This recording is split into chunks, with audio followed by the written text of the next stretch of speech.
Hello बच्चों, कैसे हैं।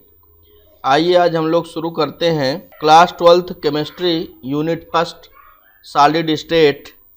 और इस सॉलिड स्टेट यानी ठोस अवस्था वाले सेशन में हम लोग सीखेंगे electrical behaviour of the solids. आप अपने कॉपी और पेन को ले लीजिएगा, जो इम्पॉर्टेंट पॉइंट हो उसे आप नोट करते चलिएगा। जी हाँ, electrical behaviour of the solids, ठोसों के विद्युतीय व्यवहार। ओके, तो हम लोग आज जो है ठोसों के विद्युतीय व्यवहार के बारे में समझते हैं। तो विद्युतीय गुण के आधार पर पदार्थों को हम 3 वर्गों में बांट सकते हैं। क्या? हाँ, विद्युतीय। तो बच्चों, हम विद्युतीय गुण के आधार पर, किस आधार पर? विद्युतीय गुण के आधार पर, विद्युतीय गुण के आधार पर हम पदार्थों को या इन ठोसों को 3 वर्गों में बांट सकते हैं। कितने वर्गों में? जी हाँ, 3 वर्गों में हम बांट सकते हैं। एक तो आपका हो जाएगा नॉन कंडक्टर। नॉन कंडक्टर का मतलब भाई, नॉन कंडक्टर का मतलब हुआ अचालक। जी हाँ, अचालक, या इसे आप कुचालक भी कह सकते हैं। यानी ऐसे पदार्थ या ऐसे ठोस, ठीक है, ऐसे ठोस जिनसे होकर के विद्युत का प्रवाह ना हो सकता हो, जैसे प्लास्टिक है, जैसे रबर है, बहुत सारे पदार्थ, लकड़ी है। तो इसमें आप देखते हैं कि विद्युत का प्रवाह नहीं हो सकता। लेकिन कुछ क्रिस्टलीय सॉलिड भी ऐसे हो सकते हैं जो कि क्या हो, अचालक, यानी कि विद्युत का प्रवाह जो है एक स्थान से दूसरे स्थान नहीं कर पाते। अच्छा, दूसरा क्या भाई? दूसरा है अर्धचालक। देखिए, इसे कहते हैं सेमी कंडक्टर, और हिंदी में बोलेंगे अर्धचालक। ओके, और इसके आगे ये है चालक। ऐसे पदार्थ जिनसे होकर के बिजली का प्रवाह हो जाता है। ये बहुत बेसिक टर्म है, जिसे अपेक्षा है कि आप सब लोग जानते होंगे। तो अगर कहा जाए कि सॉलिड भाई कितने प्रकार का हुआ, किसके आधार पर? विद्युतीय गुण के आधार पर। या क्रिस्टलीय ठोस कितने प्रकार के होंगे विद्युतीय गुण के आधार पर? तो ये 3 प्रकार के होंगे। एक तो ऐसे क्रिस्टलीय ठोस जिनसे होकर विद्युत धारा का प्रवाह ना हो पाए, यानी कि अचालक। और ऐसे ठोस जिनसे होकर विद्युत धारा का प्रवाह हो जाए, तो उन्हें क्या कहेंगे? चालक, यानी कंडक्टर। और एक ऐसे ठोसों का ग्रुप होगा जिनकी चालकता अचालक और चालक, इन दोनों पदार्थों के मध्य की हो, यानी न तो पूरी तरह से चालक और न ही पूरी तरह से अचालक। तो इस वर्ड से स्पष्ट है, क्यों बच्चों? अर्धचालक, अर्ध का मतलब आधा, यानी आधा इसमें चालकत्व है और आधा जो है चालकत्व नहीं है। इसको आप एक दूसरे रूप में ऐसे भी कह सकते हैं कि ऐसे पदार्थ जिनके कंडक्टिविटी का रेंज, जिनके चालकत्व का परिसर 10⁻⁻20 to 10⁻⁻10 ohm inverse metre inverse के बीच होता है। Ohm inverse metre inverse. देखिए, ऐसे पदार्थ या ऐसे ठोस जिनका चालकत्व रेंज ये होता है 10⁻⁻20 टू 10⁻⁻10। ये देखिए एक एक्सपेरिमेंटल डाटा है, इसको हमें याद रखना होगा। तो ऐसे ठोस जिनकी चालकता का रेंज या कंडक्टिविटी रेंज 10⁻⁻20 टू 10⁻⁻10 के बीच होता है, वे अचालक होते हैं। और आइए आगे आते हैं, 10⁻⁻7 टू 10⁻⁴ के बीच अगर है के बीच, यानी conductivity range ohm inverse metre inverse. Conductivity यानी चालकत्व का जो यूनिट है, इकाई है, मात्रक है, वो ओम इनवर्स मीटर इनवर्स होता है। तो ये इस रेंज में है तो क्या होगा, अर्धचालक होगा। और अगर 10⁻7 से अधिक है तो ये आपका क्या होगा, कंडक्टर होगा। अब बात कर लेते हैं कुछ एग्जाम्पल की, हैं? तो एग्जाम्पल आप नोट कर सकते हैं।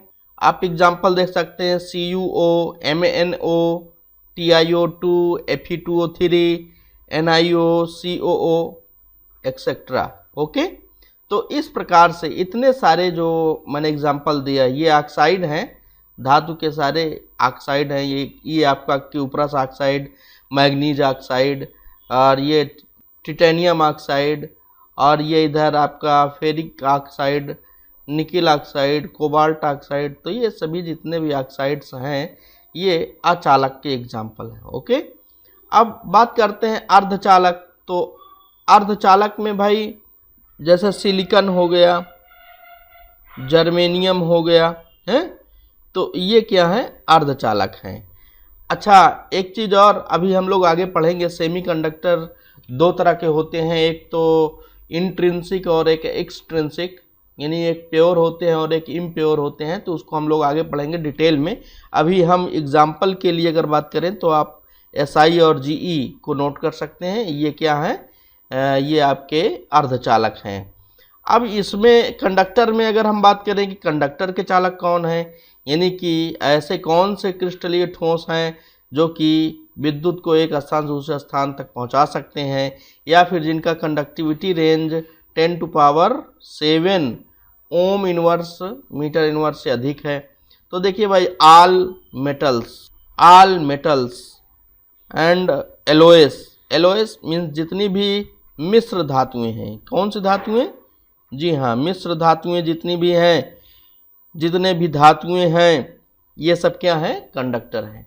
तो आपको समझ में आ रहा होगा, और अगर आ रहा है तो कमेंट में कुछ ज़रूर लिखिए। अगर आप कमेंट में लिखेंगे तो हमें भी लगेगा कि आप वास्तव में वीडियो से लाभान्वित हो रहे हैं, इसको देख रहे हैं। ओके, तो आइए आगे बढ़ते हैं। अब भाई बात करेंगे कि ये जो चालकत्व है ये कैसे उत्पन्न होता है, आखिर इसमें होता क्या है कि कोई पदार्थ आपका, कोई ठोस आपका वो चालक हो गया, या फिर कोई ठोस जो है अचालक है, या फिर कोई ठोस जो है मान लीजिए अर्धचालक है। तो ऐसा कैसे होता है, तो इसके संदर्भ में एक थ्योरी है, जिस थ्योरी को हम कहते हैं बेट मीन्स भाई, बेट का मतलब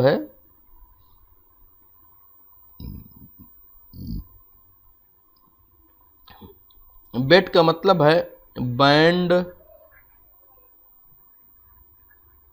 एनर्जी थ्योरी।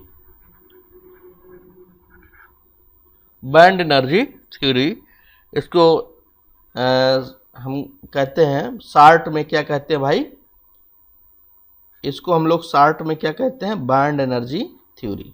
ओके, तो बैंड एनर्जी थ्योरी समझते हैं। ये थ्योरी एक्सप्लेन क्या करती है, ये थ्योरी बताती क्या है, ये बताती कि एक ठोस के अंदर क्या होता है आखिर, कि वो चालक की तरह व्यवहार करता है, या फिर किसकी तरह, अचालक की तरह या अर्धचालक की तरह। तो आइए हम लोग इसमें आगे बढ़ते हैं। तो देखिए, इस थ्योरी के अनुसार हर ठोस में, प्रत्येक ठोस में क्या होता है, दो तरह के बैंड होते हैं। ठीक है, इस थ्योरी के अनुसार प्रत्येक ठोस में दो तरह के बैंड होते हैं। एक तो ये है जिसको कहते हैं हम VB यानी वैलेंस बैंड यानी संयोजकता बैंड, और दूसरा क्या होता है CB यानी कंडक्टिंग बैंड यानी चालक बैंड। बैंड को अब हम हिंदी में क्या बोले, हिंदी में इसको आप बैंड ही कह लीजिए या पट्टी कह लीजिए, तो ठीक है ना। तो ये सिद्धांत ये कहता है कि प्रत्येक ठोस में प्रत्येक ठोस में दो तरह के बैंड होते हैं, एक तो वैलेंस बैंड और दूसरा कंडक्टिंग बैंड। अंडरस्टैंड? तो वैलेंस बैंड और कंडक्टिंग बैंड कितने प्रकार के बैंड होते हैं? दो प्रकार के बैंड होते हैं, एक वैलेंस बैंड और दूसरा कंडक्टिंग बैंड।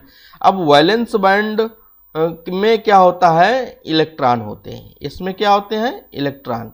भाई देखिए, जो ठोस होता है, अगर ठोस में चालकत्व का गुण है तो इसका मतलब किसके वजह से है? किसके वजह से है? इलेक्ट्रॉन की वजह से। We know that what? We know that flow of charge is electric current है। जो चार्ज होता है उसी के प्रवाह को क्या कहते हैं? धारा कहते हैं। तो अगर चार्ज, भाई जो ये जैसे इलेक्ट्रॉन है तो इलेक्ट्रॉन में चार्ज है, तो इस चार्ज के वजह से ही धारा का क्या होता है? प्रवाह पाता है। और ये वैलेंस बैंड में क्या होते हैं? इलेक्ट्रॉन होते ही हैं। तो वैलेंस बैंड में जो इलेक्ट्रॉन होते हैं वो जब कंडक्टिंग बैंड में पहुंच जाते हैं, चालक की तरह व्यवहार करने के लिए क्या करते हैं? ठोस को तैयार कर देते हैं। ठोस को किस तरह तैयार कर देते हैं? चालक की तरह बिहेव करने के लिए तैयार कर देते हैं। देखिए थोड़ा समझिएगा। देखिए ये हमने एक अक्ष लिया है, ये आपका एक्स एक्सिस हो गया और ये वाई एक्सिस हो गया। इसमें अगर हम इधर चलेंगे तो एनर्जी जो है, ऊर्जा जिसे कहते हैं ऊर्जा, वो क्या होगी? बढ़ेगी। ऊर्जा क्या होगी? बढ़ेगी। अब ऊर्जा ऊपर, जब हम इस डायरेक्शन में आएंगे ऊपर ऊपर, तो ऊपर की ओर जब चलेंगे तो एनर्जी क्या होगी? बढ़ती है। ऐसा इसमें सिस्टम। तो अब देखिए बात क्या है भाई? बात ये, जैसे वैलेंस बैंड ये है हमारा, हाँ, इसमें इलेक्ट्रॉन है, और फिर उसके बाद कंडक्टिंग बैंड जस्ट इसके ऊपर इस प्रकार से अरेंज्ड है। कैसे? यानी कि इसको टच करता हुआ है, यानी थोड़ा सा ही एनर्जी मिली, थोड़ा सा ही एनर्जी मिली नहीं, थोड़ा सा एनर्जी मिली नहीं कि इलेक्ट्रॉन क्या होंगे? आसानी से वैलेंस बैंड से कंडक्टिंग बैंड में चले जाएंगे, अगर ऐसा है। या अगर ऐसा नहीं भी है, क्या है? वैलेंस बैंड आपका ये है और कंडक्टिंग बैंड ये है। अब वैलेंस बैंड से कंडक्टिंग बैंड के बीच जो गैप है वो बहुत ही कम है, तो क्या होगा? जैसे ही थोड़ी सी एनर्जी इसकी बढ़ेगी तो ये जो इलेक्ट्रॉन है ये कहाँ चले जाएंगे? आराम से कहाँ चले जाएंगे? आपके कंडक्टिंग बैंड में चले जाएंगे। अगर ऐसा है, इलेक्ट्रॉन कहाँ पहुँच गए? वैलेंस बैंड से कंडक्टिंग बैंड में पहुँच गए, तो ये जो उदाहरण होगा किसका होगा? चालक का हो। यह उदाहरण चालक का होगा। चालक का मतलब कंडक्टर होंगे।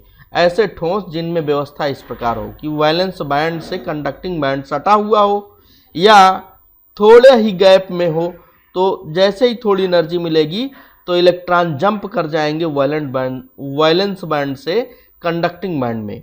तो ऐसा उदाहरण आपको मिलेगा किसमें? कंडक्टर में। ये चालक होगा। अब देखिए, जैसे कि इस उदाहरण में देखिए, यहाँ पर वैलेंस बैंड है ये, और वैलेंस बैंड, और ये क्या है? Conducting band. अब वैलेंस बैंड और कंडक्टिंग बैंड के बीच गैप बहुत ज़्यादा, यहाँ से इलेक्ट्रॉन यहाँ जो है जंप नहीं कर पाएंगे, यहाँ आ जाएं, ऐसा नहीं हो पा रहा है। तो ये किसका उदाहरण होगा? ये होगा आपका नॉन कंडक्टर, यानी कि अचालक होगा। ये आपका क्या हुआ? ये चालक हुआ।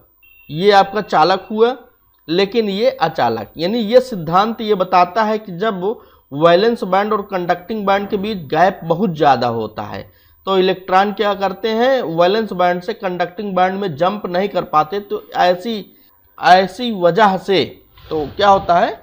ऐसे वजह से, ऐसे कारण से ये अचालक हो जाते हैं। अगला क्या है भाई? अगला देखिए, वैलेंस बैंड है और कंडक्टिंग बैंड। अब वैलेंस बैंड और कंडक्टिंग बैंड के बीच में जो गैप है वो गैप न तो बहुत कम है और न बहुत ज़्यादा है। तो इसमें क्या होता है? कुछ इलेक्ट्रॉन ही जो है वो कंडक्टिंग बैंड में जा पाते हैं। इस वजह से इसमें जो चालकता होती है चालक और अचालक पदार्थों के मध्य की होती है। तो ये हो गया आपका बार्न एनर्जी थ्योरी। तो बार्न एनर्जी थ्योरी क्या बताता है भाई, आप समझ गए होंगे इस चीज़ को। ये चीज़ क्लियर करता है कि ठोसों में दो प्रकार के बैंड होते हैं, एक वैलेंस बैंड, दूसरा कंडक्टिंग बैंड। जब वैलेंस बैंड से कंडक्टिंग बैंड में इलेक्ट्रॉन इजीली चले जाते हैं तो वह ठोस चालक की तरह व्यवहार करता है।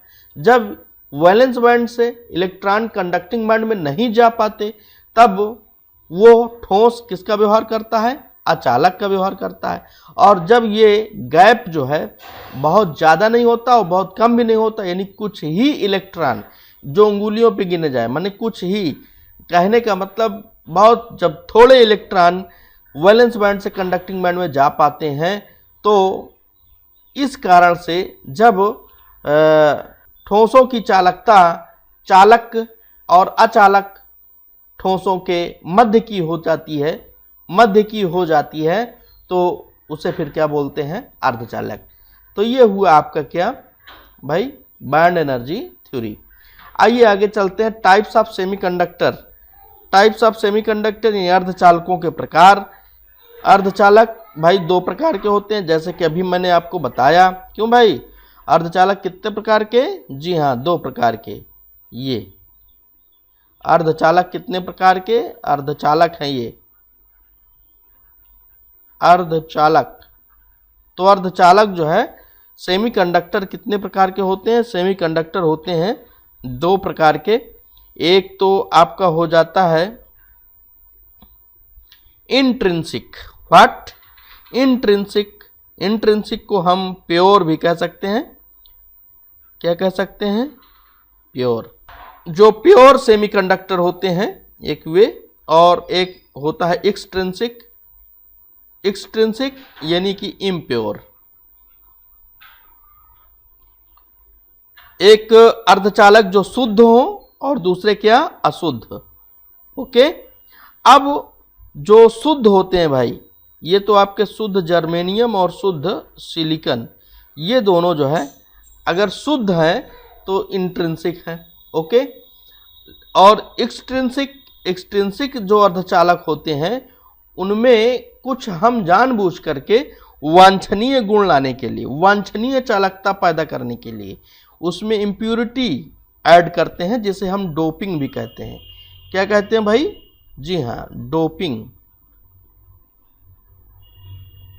एक्चुअली ऐसा होता है कि यही जो जर्मेनियम और सिलिकॉन है, ये आपका ये जर्मेनियम और सिलिकॉन, तो इसी जर्मेनियम और सिलिकॉन में जब क्या करें हम थोड़ी सी मात्रा, जब इसमें थोड़ा थर्ड ए वर्ग के तत्व जैसे कि एल्यूमिनियम की थोड़ी सी मात्रा मिला दिया, या फिर हमने फिफ्थ ए वर्ग के तत्व जैसे फास्फोरस और आर्सेनिक को मिला दिया, तो थोड़ी सी मात्रा जब इनकी मिलाते हैं तो इस मिलाने की क्रिया को हम क्या बोलते हैं, डोपिंग।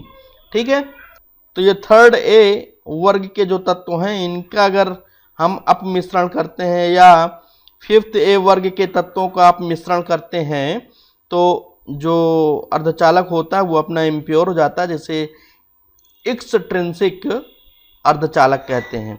अब ये जो एक्सट्रिंसिक होता है ये 2 प्रकार का होता है। एक होता है भाई, एक आपका N type of semiconductor, N प्रकार का, और दूसरा जो होता है वो होता है पी टाइप ऑफ सेमीकंडक्टर। एक एन टाइप और एक क्या, पी टाइप। 2 प्रकार के अर्धचालक होते हैं जो कि इम्प्योर होते हैं, एक्सट्रिंसिक। वास्तव में यही अर्धचालक हम विभिन्न जो इलेक्ट्रॉनिक कंपोनेंट बनाते हैं उनमें यूज करते हैं। तो इसको हमें समझना बहुत ज़रूरी है, इम्पॉर्टेंट भी है, और ये परीक्षा में आता है। What is the difference between N type semiconductor and P type semiconductor. तो आइए हम एन टाइप और पी टाइप सेमीकंडक्टर को डिटेल से समझते हैं। तो सबसे पहले एन टाइप ऑफ सेमीकंडक्टर में आप ये सुनिश्चित कर लीजिए, ये डिफिनिट कर लीजिए कि यहाँ पर जो हम पदार्थ ऐड करेंगे वो इलेक्ट्रॉन रिच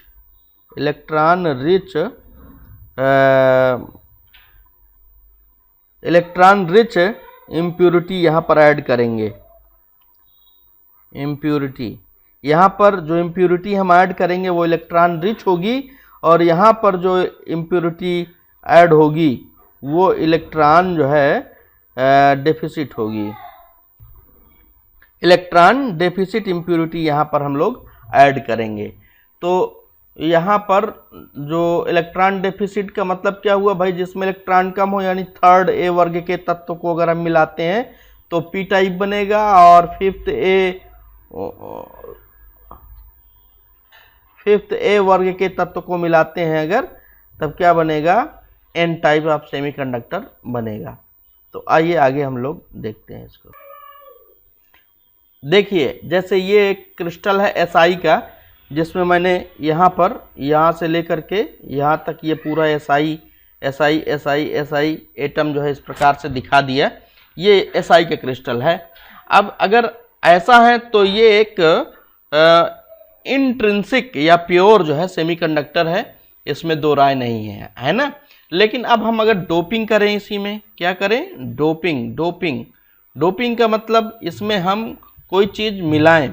जैसे सपोज दैट हम इलेक्ट्रॉन रिच मीन्स यानी फिफ्थ ए वर्ग के जो तत्व हैं, जैसे कि फास्फोरस ले लिया या फिर आर्सेनिक ले लिया, इनमें दोनों में से कोई भी हम एक चीज़ इसमें मिलाते हैं। तो अगर जब हम मिलाएंगे, सपोज यहाँ पर मिलाने से क्या होगा, यहाँ पर जो है ये वाला जो SI है ये यहाँ से हट गया और इसकी जगह पर क्या आ जाए, फास्फोरस का एटम आ जाए। यही तो होगा भाई। हटाने का मतलब ये कि जब हम कोई चीज़ ऐड करेंगे तो वो किसी न किसी SI एटम को वहाँ से रिप्लेस करेगा और स्वयं व्यवस्थित होगा, स्वयं उस पर स्थापित हो जाएगा। तो ये जो है यहाँ से ये हट गया। अब उसके बाद कौन गया, आ गया भाई, आ गया यहाँ पर ये सपोज यहाँ फास्फोरस हमने लिया, तो फास्फोरस में हम जानते हैं कि 5 इलेक्ट्रॉन होते हैं बाहर।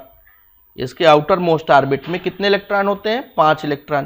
तो एक इलेक्ट्रॉन तो इधर ये संयोजकता से लग गया, एक ये इधर लग गया, एक ये इधर लग गया, एक इधर लग गया, एक इसके पास इलेक्ट्रॉन खाली है ना, वो इलेक्ट्रॉन जो है वो क्या बनता है, एज ए फ्री इलेक्ट्रॉन यहाँ पर वर्क करता है। और जानते हैं कि जो ठोसों में चालकता होती है वो किस पर डिपेंड करती है, अवेलेबिलिटी ऑफ फ्री इलेक्ट्रॉन, यानी कि मुक्त इलेक्ट्रॉनों के उपलब्धता पर डिपेंड करती है, मुक्त इलेक्ट्रॉनों के उपलब्धता पर डिपेंड करती है। तो मुक्त इलेक्ट्रॉन यहाँ पर बढ़ जाते हैं और इसकी जो चालकता है इसीलिए बढ़ जाती है। और इस प्रकार का जो सेमीकंडक्टर होता है, अर्धचालक होता है, उसे कहते हैं हम N type of semiconductor. Okay, ठीक है। चालकता बढ़ती कैसे है उसको भी थोड़ा समझ लीजिए। जैसे ये आप यहाँ पर ये इलेक्ट्रॉन है, ये भाई अगली जगह जाएगा, फिर और आगे जाएगा, फिर और आगे जाएगा। इस प्रकार से चार्ज को लेकर के जब ये फ्लो करेगा, चार्ज को एक स्थान दूसरा स्थान ले जाएगा, तो यही क्या होता है, धारा का बहना होता है, इलेक्ट्रिक करंट होता है। ओके, तो ये हो गया आपका N type of semi conductor.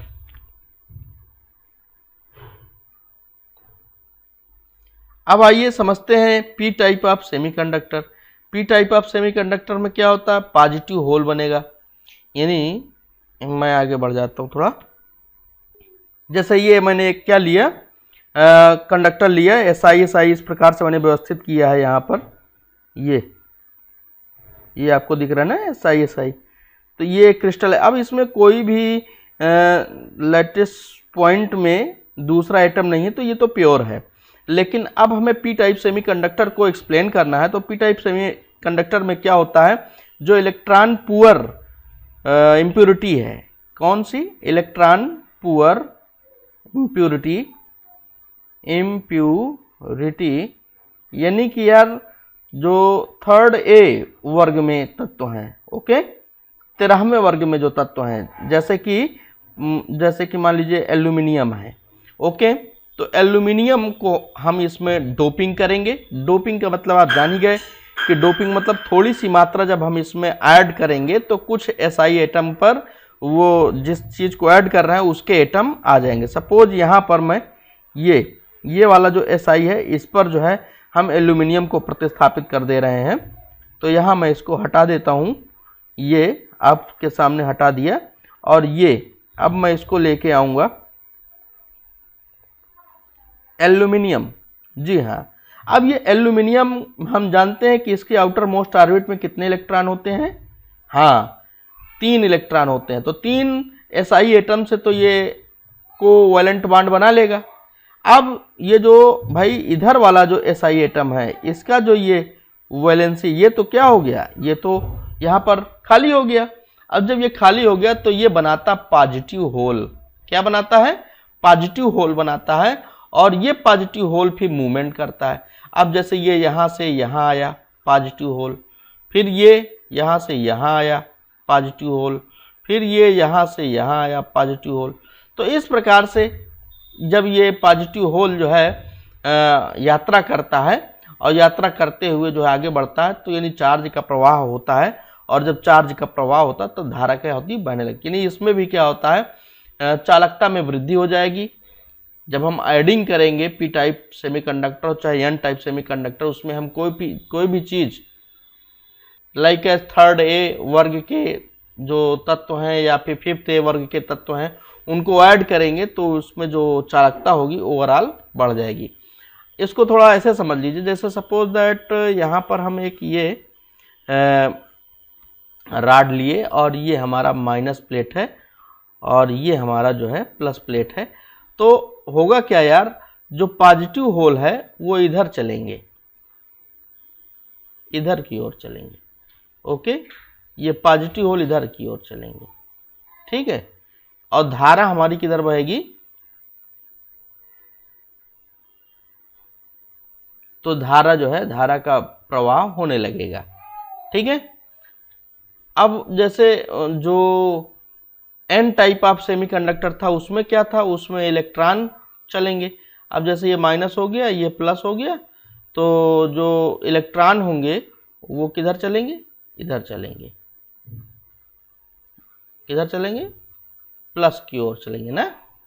तो इलेक्ट्रॉन जब भाई इधर चलेगा, इस दिशा में इलेक्ट्रॉन जो है इस दिशा में चलेगा, तो धारा किस दिशा में बहेगी? इधर। इस प्रकार यहाँ भी जैसे ये प्लस इधर चल रहा है, इसका मतलब कि धारा जो है हमारी इधर बह रही। तो धारा हमारी जो है, देखिए इलेक्ट्रॉन का प्रवाह के विपरीत धारा बहती है। ओके, फ्लो ऑफ चार्ज इस क्या है? करंट है। फ्लो ऑफ चार्ज ही क्या होता है? करंट। तो चार्ज का प्रवाह होगा तो धारा क्या होगी? बहने लगेगी। फ्लो ऑफ चार्ज ही क्या होता है? करंट होता है। तो जब चार्ज का फ्लो होगा तो करंट। अब आइए समझते हैं मैग्नेटिक बिहेवियर। ओके, चुंबकीय व्यवहार, ठोसों के चुंबकीय व्यवहार, ठोसों के चुंबकीय व्यवहार, मैग्नेटिक बिहेवियर। तो ठोसों के जो है चुंबकीय व्यवहार, तो चुंबकीय व्यवहार के आधार पर ठोसों को हम 2 वर्गों में यहाँ पर बेसिकली बांट सकते हैं। एक तो भाई होता है पैरामैग्नेटिक और दूसरा होता है डायामैग्नेटिक। यानी एक हो गया अनुचुंबकीय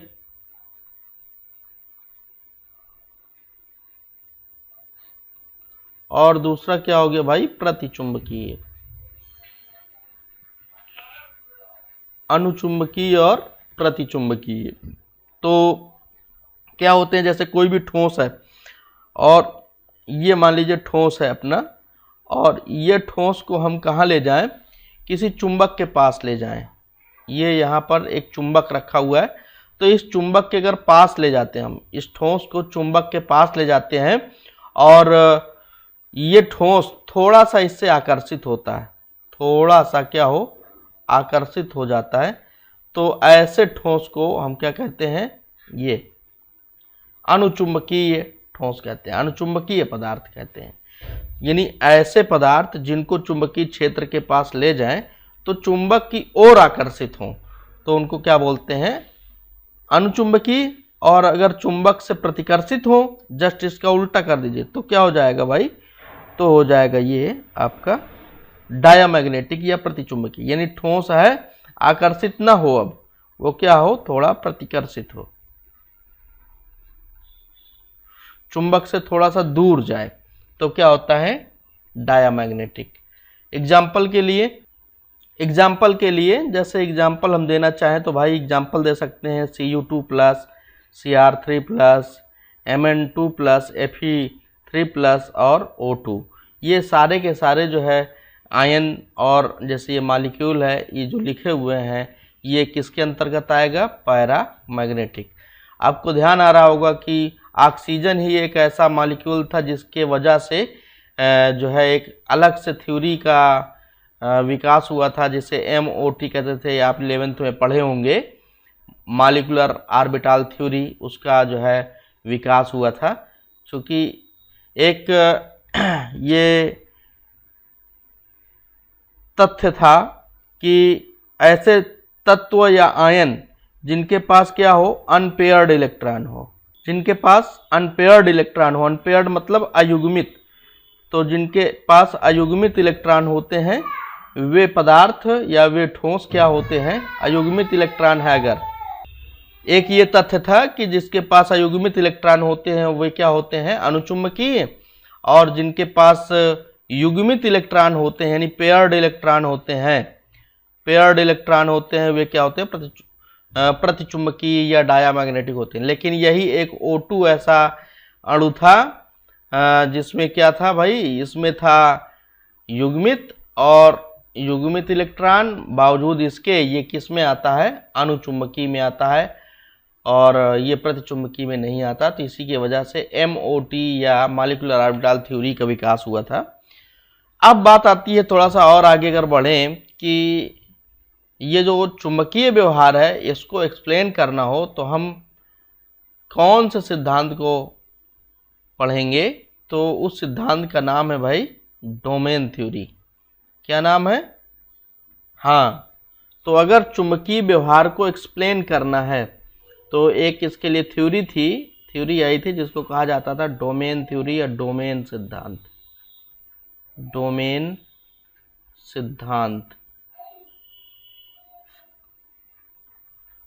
डोमेन सिद्धांत एक्चुअली क्या है, ये सिद्धांत ये क्लियर करता है, यह सिद्धांत ये बताता है, यह सिद्धांत यह पॉइंट आउट करता है कि जो इलेक्ट्रॉन होते हैं वे एक टिनी मैग्नेट की तरह व्यवहार करते हैं। जो इलेक्ट्रॉन होते हैं वो एक टिनी मैग्नेट की तरह होते हैं, मैग्नेट यानी एक छोटा सा चुंबक होते हैं। क्यों, चूंकि भाई आवेश इस पर होता है, इलेक्ट्रॉन पर क्या होता है, आवेश होता है, और ये इलेक्ट्रॉन मूव करता है, और जब मूव करता है तो कोई भी आवेश है अगर वो मूव करता है तो वो एक चुंबक के व्यवहार को उत्पन्न करता है। तो भाई जो ये सिद्धांत है वो ये कहता है कि electron as a tiny magnet होता है, और जब इलेक्ट्रॉन टिनी मैग्नेट है तो तमाम जो एटम्स होंगे वो भी एक टिनी मैग्नेट होंगे, उससे थोड़ा सा बड़े हो जाएंगे, और जब ये एटम्स आपस में एक ग्रुप बनाएंगे तो उसमें कुछ ना कुछ जो है व्यवहार उत्पन्न होगा। तो जो ग्रुप ऑफ एटम है, जो ग्रुप ऑफ एटम्स है, ये क्या करते हैं, एक magnetic moment, group of atoms जो होते हैं वो एक मैग्नेटिक मोमेंट उत्पन्न करते हैं। इसी को क्या बोलते हैं, डोमेन कहते हैं। ठीक है, तो ये सिद्धांत बहुत सिंपल है, इसी तथ्य पर बेस्ड है कि जो आवेशित इलेक्ट्रॉन होता है वो एज ए टिनी मैग्नेट है, और जो इलेक्ट्रॉन टिनी मैग्नेट है, और यदि इलेक्ट्रॉन टिनी मैग्नेट है तो तमाम इलेक्ट्रॉन मिलकर के थोड़ा उससे बड़ा मैग्नेट बनेंगे, और जब कई इलेक्ट्रॉन होंगे परमाणु में और कई परमाणु होकर के जब वो समूह बनाएंगे तो एक चुंबकीय व्यवहार उत्पन्न करेंगे, वे सब मिल करके एक मैग्नेटिक मोमेंट, चुंबकीय आघूर्ण पैदा करते हैं। तो इसी चुंबकीय आघूर्ण को क्या बोलते हैं, डोमेन। अब डोमेन के बेस पर हम लोग समझेंगे फेरोमैग्नेटिज्म। ठीक है, फेरोमैग्नेटिज्म, हिंदी में कहेंगे फेरोचुंबकत्व, फेरोचुंबकत्व,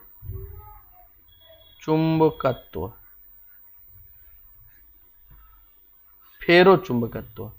तो फेरोचुंबकत्व क्या है भाई? इसमें जो डोमेन होता है, सभी डोमेन एक ही डायरेक्शन में होते हैं। जैसे ये डोमेन है और ये डोमेन को मैं सभी को एक ही दिशा में कर देता हूँ। जब एक ही दिशा में सारे डोमेन होंगे तो इनका जो चुंबकत्व होगा वो हायर टू हाईएस्ट होगा। ओके, जैसे कि हायर टू हाईएस्ट होगा। ठीक है, तो जब सभी डोमेन एक ही डायरेक्शन में होंगे तो इनका जो चुंबकत्व होगा वो बहुत ही, यानी चुंबक के प्रति जो आकर्षण होगा बहुत ही अधिक होगा। जैसे कि लोहा, कोबाल्ट, ओके, निकिल। ओके, तो these are the examples of ferromagnetism. तो इनमें क्या होता है, सारे डोमेन एक ही डायरेक्शन में होते हैं तो चुंबक के प्रति आकर्षण बहुत ही अधिक होता है। आइए एक और होता है एंटी फेरोमैग्नेटिज्म। क्या नाम हुआ? Anti ferromagnetism. एंटी मतलब प्रति फेरोचुंबकत्व, प्रति फेरोचुंबकत्व। इसमें क्या होता है यार, जैसे कि ये मान लीजिए डोमेन जो होंगे ना, आधे डोमेन क्लॉकवाइज होंगे और आधे डोमेन एंटी क्लॉकवाइज होंगे। जैसे कि एक डोमेन ये क्लॉकवाइज, दूसरा क्या हो गया एंटी क्लॉकवाइज। ये clockwise, anti clockwise, clockwise, anti clockwise, clockwise है, और ये एक और एंटी क्लॉकवाइज। तो अब देखिए 1 2 3 4 डोमेन क्लॉकवाइज हैं और 4 डोमेन एंटी क्लॉकवाइज हैं। तो ऐसे जो सॉलिड्स होते हैं जिनमें आधे डोमेन क्लॉकवाइज डायरेक्शन और आधे डोमेन एंटी क्लॉकवाइज डायरेक्शन में होते हैं, तो ऐसे पदार्थ ऐसे पदार्थ प्रति फेरोचुंबकत्व उत्पन्न करते हैं। इसका एग्जाम्पल क्या होगा? MnO। ओके, इसका एग्जाम्पल MnO हो जाएगा। अब आगे हम फेरी मैग्नेटिज्म एक होता है, फेरी चुंबकत्व इसे कहते हैं, फेरी चुंबकत्व। फेरी चुंबकत्व क्या है? इसमें जो डोमेन होंगे ओवरऑल कुछ डोमेन एक डायरेक्शन में ज़्यादा होंगे। जैसे कि अब यहाँ पर 1 2 3 4 5 6 चैम्बर लिए। अब सपोज यहाँ पर 4 डोमेन हम क्या कर देते हैं, क्लॉकवाइज कर देते हैं ये, और 2 डोमेन ये एंटी क्लॉकवाइज कर देते हैं। तो ओवरऑल इसका जो चुंबकीय व्यवहार होगा कुछ ना कुछ जरूर प्रदर्शित होगा, तो लेकिन वो कम होगा क्योंकि कुछ ही डोमेन बचते हैं और अन्य तो कैंसिल हो जा रहे हैं। जैसे कि अब 2 एंटी क्लॉकवाइज हैं तो वो 2 क्लॉकवाइज डोमेन को कैंसिल आउट कर देंगे, बचेगा 2, तो चुंबकत्व तो उत्पन्न होता है लेकिन अपेक्षाकृत कुछ कम होता है। तो इसका एग्जाम्पल क्या हो जाएगा? इसका एग्जाम्पल हो जाएगा ZnFe2O4 और MgFe2O4। इस प्रकार के जो कंपाउंड्स हैं वो फेरी मैग्नेटिज्म को प्रदर्शित करते हैं। और ये मैग्नेटिक मोमेंट को निकालने के लिए एक फार्मूला है √n(n+2). तो इससे हम निकाल सकते हैं कि उसमें कितना चुंबकत्व आघूर्ण उत्पन्न होगा। तो चुंबकीय आघूर्ण कितना पैदा होगा, इसके लिए √n(n+2) के हिसाब से हम निकाल लेते हैं। तो ये हुआ आपका फेरी मैग्नेटिज्म।